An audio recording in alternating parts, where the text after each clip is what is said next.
General Hospital spoilers reveal that there was a moment in Port Charles when the tension between Chase and Michael was no longer just a simmering resentment, but the beginning of a full-scale disaster, a new catastrophe rising with the force of something unstoppable. It began quietly, almost imperceptibly, with Chase's growing conviction that Michael was the true architect of the chaos surrounding Willow and Drew.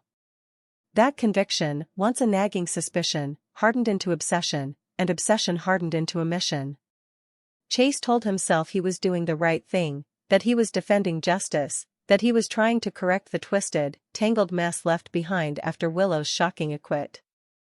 But underneath the uniform, beneath the badge he had already risked once for Willow, something darker had taken root. He was no longer seeking truth. He was seeking punishment. And in his mind, the only person left to blame, the only person who needed to fall to mend the fractured order of things was Michael. This was the adjustment, the shift that changed everything.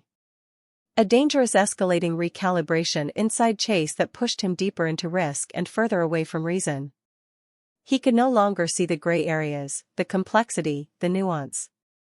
He saw a target, a threat, and a path toward vindication. The more the legal system tightened its focus on Michael, the more Chase felt emboldened. Evidence that should have been questioned was instead embraced by him with an almost zealous intensity. Every inconsistency in Michael's story, every emotional outburst, every moment of anger became another thread Chase twisted into proof.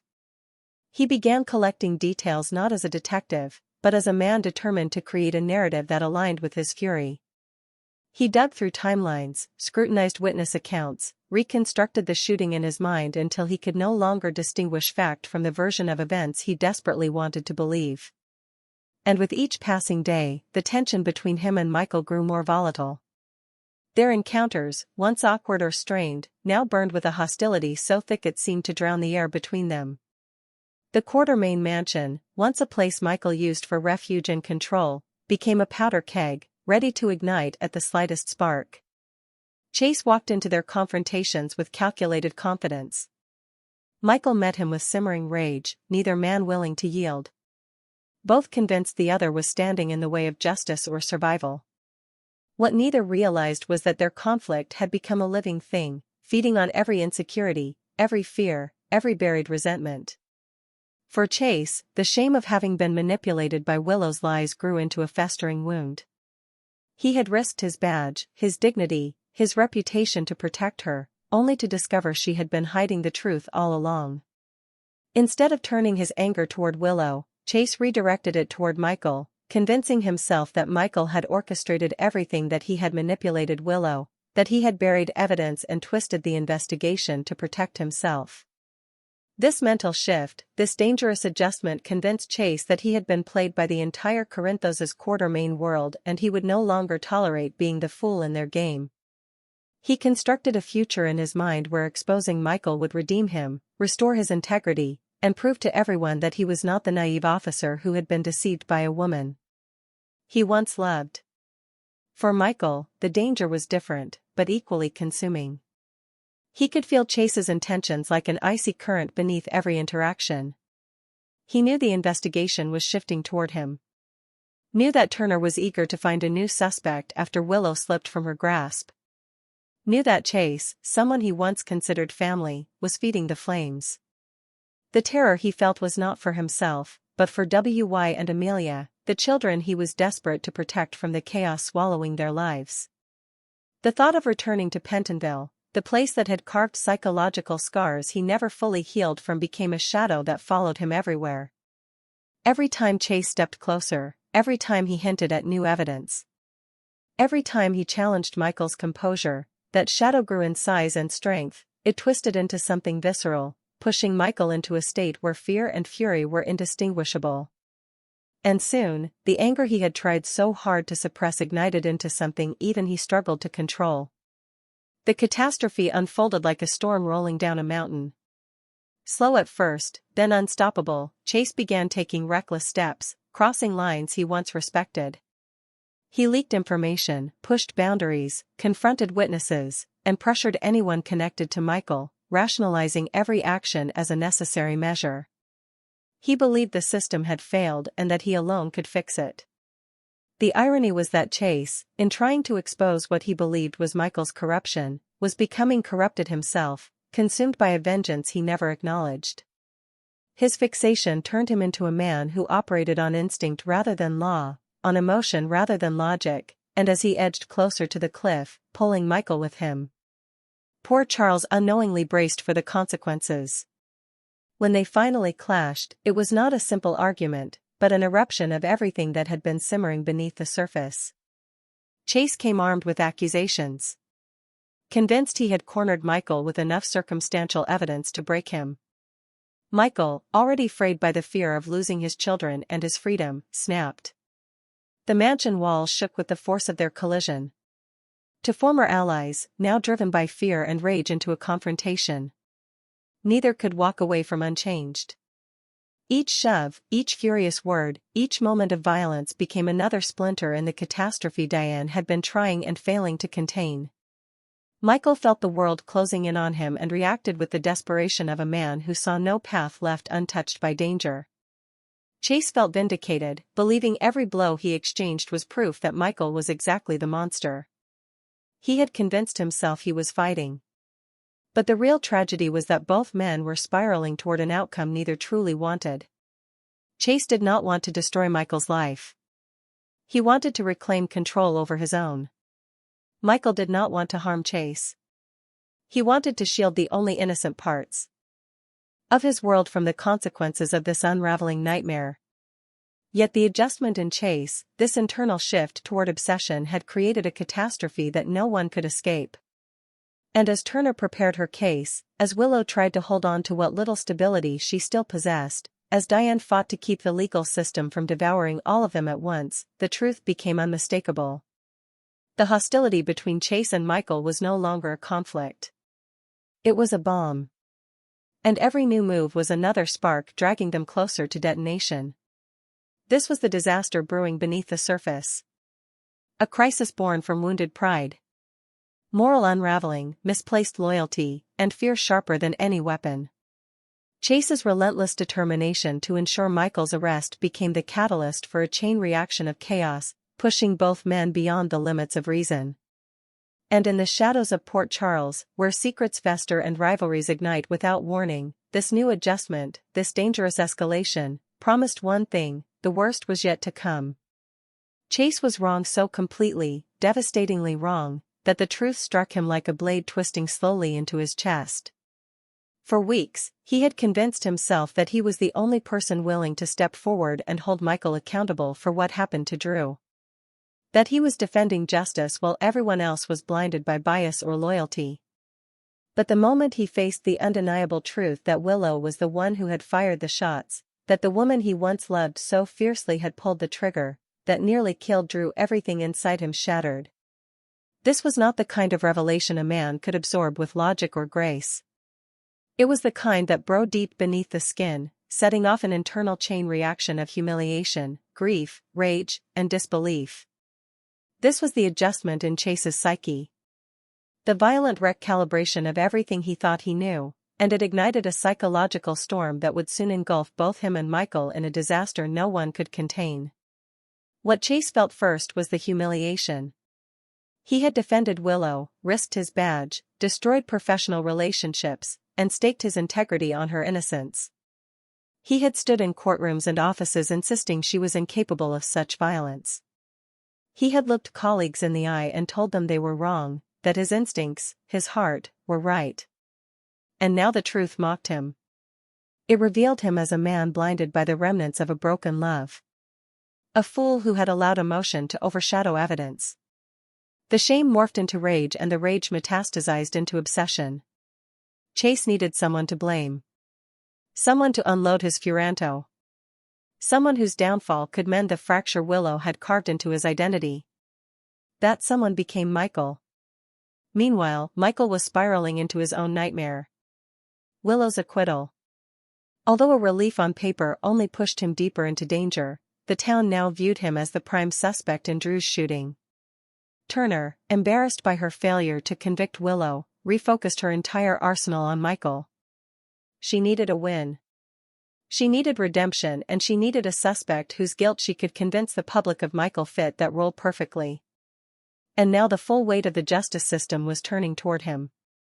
His rage at Willow's escape, his paranoia about his children, his fear of Pentville, all of it coiled inside him like a spring stretched beyond its limit. W.Y. and Amelia were his world. Losing them would be worse than death. And Chase, blind to the emotional minefield he was stepping into, walked straight toward that spring and started stomping. Turner's humiliation after losing the Willow case became the accelerant for the unfolding catastrophe. She vowed to destroy Michael's defense piece by piece. And she didn't care how messy or aggressive she had to be. And Chase, convinced he was the avenger of logic and justice, became her unofficial weapon. He gathered evidence, misinterpreted timelines, and fed the narrative that Michael was guilty. He didn't just want Michael to face charges, he wanted him to suffer. He wanted Michael to feel the same crushing betrayal he had felt when discovering the truth about Willow. But as the pressure built, Chase's clarity vanished. He mistook emotion for fact. He mistook vengeance for duty, and he mistook Michael's desperation for guilt. When Chase finally stormed into the Quartermain mansion, the atmosphere was already charged with dread. Michael had been pacing for hours, replaying Turner's threats, imagining judges tearing his parental rights from him, remembering cold steel doors slamming behind him in Pentonville. Hearing Wya's cry in his mind as though it were echoing from some distant nightmare. He was at the breaking point. The very last place Chase should have confronted him was in that sacred, fragile space. But he did, and that was the first fatal mistake. Chase began with accusations sharp enough to slice through the air. He laid out theories twisted by obsession, snippets of evidence warped by emotional distortion. He didn't pause to think, to breathe, to consider the severity of Michael's unraveling. He didn't see the tremor in Michael's hands, the glaze of fear behind his anger, the way his chest rose and fell as if every breath carried the weight of a collapsing world. Chase pushed harder, driven not by logic, but by the need to reclaim his broken sense of self. Michael tried to maintain control at first, but with every accusation, his grip slipped further. Every word from Chase reminded him of everything he stood to lose. Turner was circling. The town was whispering. Drew was vulnerable. Willow was spiraling. And in the center of all of it were his children, W.Y. and Emily, innocent and defenseless. Then Chase made the mistake that would tip everything into chaos. He bragged. He told Michael that he was going to lose custody, not just partial custody, but everything. He taunted him with the idea that he might never see W.Y. or Amelia again. That the court system would tear them away, that visitation would be revoked, that any agreement Michael had fought for would be dissolved in an instant. And beneath Michael's fear of prison, beneath his rage, beneath the trauma of Pentville, this was the thing that broke him. The threat against his children, the implication that they would grow up without him, vulnerable to the madness surrounding Willow and Drew, was the spark that ignited the darkest part of him. Michael snapped. The argument exploded into physical violence, not the kind driven by hatred, but by raw animal panic. Chase fell back, shocked, but the adrenaline coursing through both of them turned the confrontation into a storm. Neither could stop. Michael wasn't just defending himself. He was defending his children, his identity, his future. Chase wasn't just accusing, he was unraveling, clinging to the only thing that gave his fractured psyche purpose. And beneath that violent collision, a deeper psychological break took shape. Chase had just learned that Willow, the woman he once believed, lived by honesty and compassion, had shot Drew. This revelation tore apart everything he relied on to make sense of the world. His identity as a detective, his belief in truth, his past relationship, his integrity, they were all suddenly in question. And so, in a desperate attempt to regain control, Chase latched onto a new distortion. Michael must be the enemy. If he could take down Michael, he could rebuild the narrative of himself as a protector rather than a fool. But this adjustment, this desperate psychological pivot, was unstable, reckless, and deeply dangerous. As the fight continued, Chase's shock only intensified. He finally saw Michael not as the composed father or the strategic thinker, but as a man fighting for survival, pushed to the brink by fear and injustice. And in that moment, a terrifying clarity hit Chase. The situation had spiraled beyond anything he had predicted. He was not confronting a suspect, he was provoking a father who believed he was moments from losing everything. The catastrophe that followed was inevitable. This conflict born of obsession, panic, pride, and betrayal would not just reshape Michael and Chase's relationship. It would tear open a new chapter of danger for everyone involved. Turner would use the fight as ammunition. The core remains would be pulled into the fallout. Drew's recovery would be overshadowed by new accusations. Willow's fragile stability would split her again. WY and Amelia would be placed at the center of an emotional war they could not comprehend. And Chase, who had stepped into this confrontation, believing he was the hero, would soon realize he had become something much darker, an architect of chaos driven not by justice, but by the ghost of a truth he could not accept. Willow was the shooter. Willow had lied. Willow had shattered him. And now, as this new obsession took hold, the disaster between him and Michael was only just beginning. There was a point, small, fragile, almost invisible, when everything that Chase believed in began to unravel. It happened quietly at first, buried beneath the chaos surrounding Michael. The fight at the Quartermain estate and the legal storm rising in Port Charles. But once Willow was finally wrested, once the truth pierced the last remaining illusions that Chase had been clinging to, the collapse of his world became impossible to ignore. Willow being taken into custody was not just another shocking twist. In a case filled with contradictions, it was the moment that shattered the last remaining piece of Chase's faith, both in her and in himself. And from that moment forward, a new adjustment formed in him. Not the kind that inspires clarity or strength, but the kind that destroys everything it touches. Willow's arrest was inevitable the moment Turner regained control of the case. And the final threads of evidence pointed irrevocably toward her. But for Chase, watching the woman he once risked everything to protect, being led away in handcuffs, was a trauma that cut deeper than any wound inflicted in his past. He had lived through betrayal before, but this was different. This was the betrayal of his instincts, the betrayal of his professional judgment, the betrayal of the moral compass he had sworn to uphold. For someone like Chase, whose entire identity had been built on truth, integrity, and unwavering loyalty, this moment felt like the destruction of everything he thought he understood about the world. And the tragedy did not end there. Because with every revelation, every court filing, every whispered accusation, Chase felt something else beginning to slip from his grasp. His dream of returning to the PCPD. It had always been the path he intended to reclaim, the career he believed he would eventually return to after the emotional injuries of the past faded. He viewed the police badge not as a symbol of authority, but as proof that he was still worth something. It was the anchor he believed he could always rebuild his life around. But now, after siding with Willow, after defending her innocence with a conviction that now looked reckless, after allowing emotion to override procedure, his dream was collapsing under the weight of his own mistakes. This was the new adjustment forming in him, dark and merciless.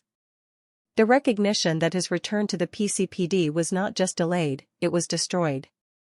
His credibility was gone. His judgment was compromised, and even worse, the very people who once respected him now viewed him as a liability. This realization struck him harder than anything Willow had done. Losing her trust was painful, but losing the badge he hoped to reclaim was soul-crushing.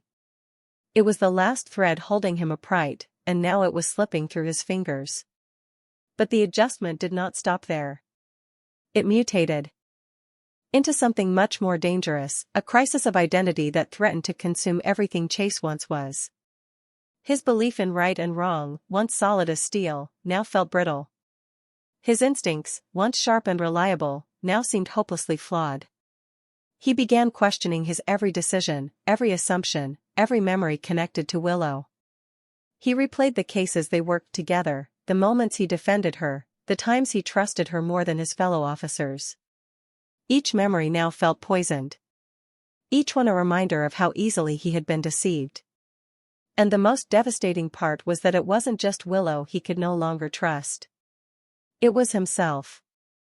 This internal rupture became the thema MGI, the new disaster forming quietly, but violently inside him. Chase prided himself on being the kind of man who could walk into any storm with his head high. But now the storm was inside him, ripping apart his sense of purpose, leaving nothing but guilt and humiliation in its wake. He saw every failure amplified, every misstep magnified, and the future he once envisioned for himself now lay in ruins. His badge was gone.